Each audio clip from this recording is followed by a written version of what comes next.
کسی کے نظریات کو قبول کر لینا. اور بعض لوگ یہ کہتے ہیں کہ مجھے غلط بات بالکل برداشت نہیں ہے. برداشت کے مفہوم میں اگر آپ نے جو کہا ہے ہمارے معاشرے میں, تو پھر برداشت ہے کیا؟ اچھی بات تو ہر بندہ قبول کرتا ہے, اچھی بات پہ تو ہر بندہ خوش ہوتا ہے, اچھی بات پہ, تعریف پہ ہر بندے کے دل میں خوشی اور مسرت کا اظہار ہوتا ہے. لیکن بری بات یا غلط بات یا ایسی بات جو طبیعت پہ گراں گزرے, اسی کو قبول کرنا, یہی تو برداشت ہے, یہی تو صبر ہے, یہی تو رواداری ہے. تو ہمارے معاشرے میں اس کا فقدان ملتا ہے. برداشت کا بالکل برداشت جو ہے ناپید ہوتی جا رہی ہے. علامہ صاحب ایک بالکل آپ کی یہ بات صحیح ہے, برداشت اور رواداری سے اس حوالے سے دور ہو گئے ہیں, اپنوں سے دور ہو چکے ہیں, اخوت بھائی چارے سے دور ہو چکے ہیں. لیکن اسلام کا ایک ایسا پیغام تھا رواداری کا, اس کو مملکت اسلامیہ پاکستان کے حوالے سے دیکھ لیجئے. ہمارے یہاں ہندو بھی رہتے ہیں, سکھ بھی رہتے ہیں, عیسائی بھی رہتے ہیں, تھوڑی سی تعداد میں یہودی بھی ہوں گے, اور بھی لوگ رہتے ہیں سیکولر, لبرل, ہر حوالے سے لادین لوگ بھی ہیں. لیکن مسلمان پاکستان کے کبھی بھی الا ماشاء اللہ, یہی ریاست نے بھی یہ کر کے دکھایا, مسلمانوں نے بھی کر کے دکھایا کہ وہ ہندو جو ہیں وہ اپنے مندر میں جاتے ہیں, اپنے مذہب کے مطابق زندگی گزار رہے ہیں. اسی طرح دیگر مذاہب کے لوگ. تو یہ تو ایک مثال ہے نا رواداری کے حوالے. جی بالکل, ہمارے معاشرے میں اس کی مثال ملتی ہے. اور حضور سرور کونین صلی اللہ تعالیٰ علیہ وسلم نے یہ بھی ارشاد فرمایا, غیر مسلموں کے ساتھ اگر تم معاہدہ کرو تو معاہدے کو پورا کرو, اور ان کی عبادات کو مسمار نہ کرو, اور ان کی آبادیوں میں تم فساد برپا نہ کرو. وہ جہاں ہیں وہ اپنی عبادت میں اپنے انداز میں, جہاں جب تک کہ تمہارے کام میں مداخلت نہیں کرتے تب تک ان کو اپنے کام میں کام رکھنے دو. اور پاکستان کی تشکیل کے بعد آپ دیکھیں یہی مثال جس کا آپ ذکر فرما رہے ہیں, یہ رواداری ہی ہے کہ ہر قسم کے مذہب اور مسلک کے لوگ یہاں پر آباد ہیں, لیکن کسی کو اس کی مذہبی رسومات کے کرنے میں کسی قسم کی کوئی آر نہیں, کوئی رکاوٹ پیدا نہیں کی جاتی. کوئی رکاوٹ پیدا نہیں کی جاتی. وہ جیسا کہ میں نے کہا, اگر کوئی مداخلت کرتا ہے تو پھر اس کو روکا جائے گا. جیسے قادیانیوں نے مداخلت کی ہے, ہمارا لیبل استعمال کرنے کی کوشش کی, مسلمانوں کا ٹائٹل استعمال کرنے کی کوشش کی. 1973 کے آئین کے مطابق اپنے آپ کو مسلمان نہیں کہہ سکتے, مسلمان نہیں کہہ سکتے. جو جہاں وہ جاتے ہیں اس کو مسجد نہیں کہہ سکتے, اور اپنے مذہب کی وہ پرچار بھی نہیں کر سکتے. تو یہ ایک مثال ہے کہ انہوں نے مداخلت کی اور ہمارا ٹائٹل استعمال کرنے کی کوشش کی, تو ان کے سامنے ایک ہم دیوار بن کے کھڑے ہو گئے. اگر آپ دیکھیں عیسائی بھی رہتے ہیں, یہودی بھی رہتے ہیں, لبرل, جیسے آپ نے سب مثالیں دی ہیں, ہر قسم کے طبقے کے لوگ رہتے ہیں. کبھی کسی مقام پر کوئی فساد نہیں ہوا. جب تک وہ اسلام پر اٹیک نہیں کرتے, قرآن حدیث پر, ذوات مقدسہ پر اٹیک نہیں کرتے, وہ بالکل آرام سے رہ سکتے ہیں. ان کے بھی کسی پر کوئی اٹیک نہیں کیا جاتا. اور لیکن وہ خود جب شرارت کرتے ہیں, بالخصوص آپ نے قادیانیوں کا بالکل صحیح ذکر کیا کہ یہ تو علامہ اقبال علیہ رحمہ نے فرما دیا تھا کہ یہ تو یہودیت کا چربہ ہے. جی, اور ہمارے اسلاف نے بالکل اس حوالے سے ان کی خدمات ہمارے سامنے موجود ہیں, چاہے وہ اعلیٰ حضرت امام احمد رضا خان قادری علیہ رحمہ, پھر میر علی شاہ صاحب رحمۃ اللہ تعالیٰ علیہ ہوں, مباہلے کا معاملہ ہو, پھر 1935 میں بہاولپور ریاست میں مقدمہ باقاعدہ قائم کیا جاتا ہے, اس میں مسلمانوں کو فتح و نصرت حاصل ہوتی ہے. پھر 1953 کے معاملات ہیں, پھر 1973 اور 74 کے معاملات ہیں. ہماری قربانیاں اس حوالے سے. جی, قربانیاں بے شک موجود ہیں, لیکن یہ رواداری کا یہ معنی نہیں ہے کہ اگر وہ ہمارے جو عقائد اور نظریات اور جو ہماری بنیادیں ہیں ان پر حملہ آور ہو جائیں تو ہم کہیں نہیں جی ہم تو بیٹھے ہیں, ایک گال پر تھپڑ مارا تو دوسرے پر بھی مار لو. جی بالکل, یہ رواداری کی مثال ہرگز نہیں ہو سکتی. یہ تو ان کی ظاہری طور پر دشمنی بھی نظر آ رہی ہے کہ وہ بظاہر حملہ بھی کر رہے ہیں, ہمارے سامنے آ کر کھڑے ہو رہے ہیں, مقابلہ کرنے کی کوشش کر رہے ہیں. اگر ہم چھپ کر بیٹھیں گے تو ہم اپنی بنیادوں کے ساتھ نقصان کریں گے, ہم اپنے عقائد اور ایمان کو خود اپنے ہاتھوں سے قربان کرنے کی کوشش کریں گے. تو رواداری کی مثال یہی ہے, کسی کو قبول کر لینا اس انداز میں کہ وہ جیسے بھی نظریات کا حامل ہے اس کو برداشت کرنا, لیکن کسی کو اپنے اوپر حاوی بھی نہیں ہونے دینا. یہ اسلام کے جرت اور اسلام کا ایک مقام کے خلاف ہے. بالکل صحیح, یعنی اپنے مسلک کو چھوڑو نہیں اور کسی کو چھیڑو نہیں. ٹھیک ہے, یعنی شرارت نہ کرو کسی. اگر کوئی شرارت کرتا تو پھر اس کو شرارت کا جواب تو پھر بھرپور انداز میں ہوتا ہے. بالکل صحیح. آخر میں اس سارے گفتگو کا خلاصہ اور خاص پیغام بالخصوص ہمارے نوجوان نسل کے لیے جو عام طور پہ ان دین سے دور ہو رہی ہے یا کی جا رہی ہے مختلف سوشل میڈیا یا میڈیا کے ذریعے, کیا پیغام ہوگا؟ میں اپنے ناظرین کو یہ مثال دیتے ہوئے کہ حضور سرور کونین صلی اللہ تعالیٰ علیہ وسلم نے فرمایا کہ مومن کے درمیان ایسا رشتہ ہے کہ ایک جسم کا جیسے رشتہ ہوتا ہے. جسم کا ایک حصہ اگر درد کرتا ہے تو پورا جسم بے قرار ہو جاتا ہے. تو حضور سرور کونین صلی اللہ تعالیٰ علیہ وسلم کی اس مثال کو سامنے رکھتے ہوئے ہمیں آپس میں بھائی چارے, محبت، پیار اور آپس میں سلام اور معانقے کے ذریعے محبت کو پھیلاتے ہوئے اپنے اوقات کو بسر کرنا ہوگا۔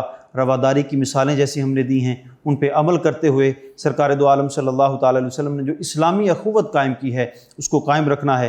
ہمارے معاشرے میں جو بگاڑ پیدا ہوتا جا رہا ہے، سوشل میڈیا کے ذریعے فسادات برپا کیے جا رہے ہیں، ہمیں یہی چاہیے کہ ہر ممکن کوشش کریں کہ مسلمان ایک ملت بن جائے، ایک مقام پہ آ کے کھڑی ہو جائے۔ آمین۔ دعا فرما دیجیے۔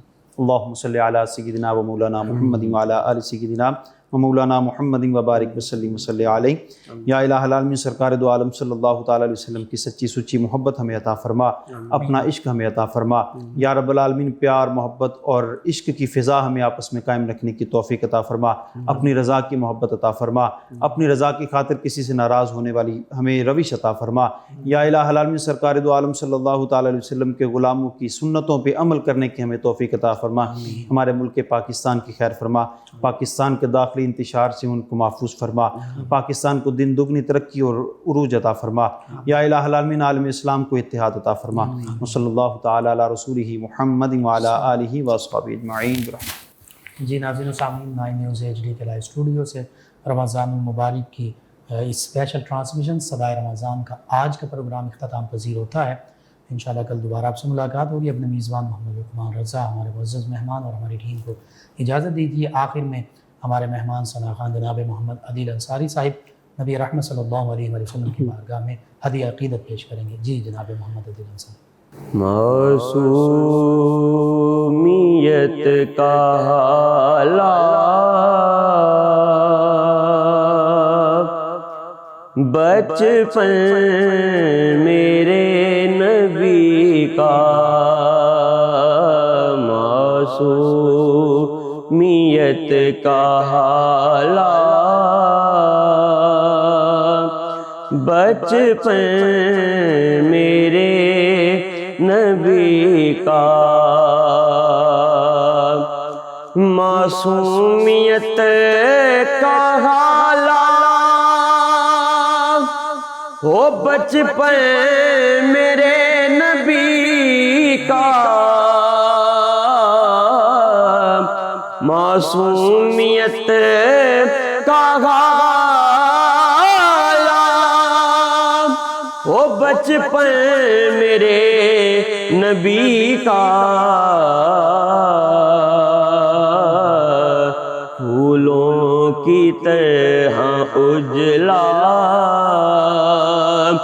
بچپن میرے نبی کا، پھولوں کی طرح اجلا بچپن میرے نبی کا، آگوش آمینہ سے دن کی طرح ابھر کر، آگوش آمینہ سے دن کی طرح ابھر کر، جگ کو سجانے والا بچپن میرے نبی کا، جگ کو سجانے والا بچپن میرے نبی کا، سب اچھی عادتوں سے پر نور اور مزین، سب اچھی عادتوں سے پر نور اور مزین، سچائی کا حوالہ بچپن میرے نبی کا، سچائی کا حوالہ بچپن میرے نبی کا معصومیت کا حالات، بچپن میرے نبی کا پھولوں کی طرح اجلا،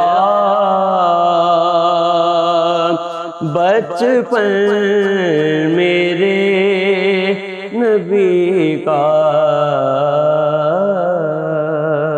جزاک اللہ، ماشاء اللہ ماشاء اللہ، بہت خوب۔ فیض شاہ جہاں صدائے رمضان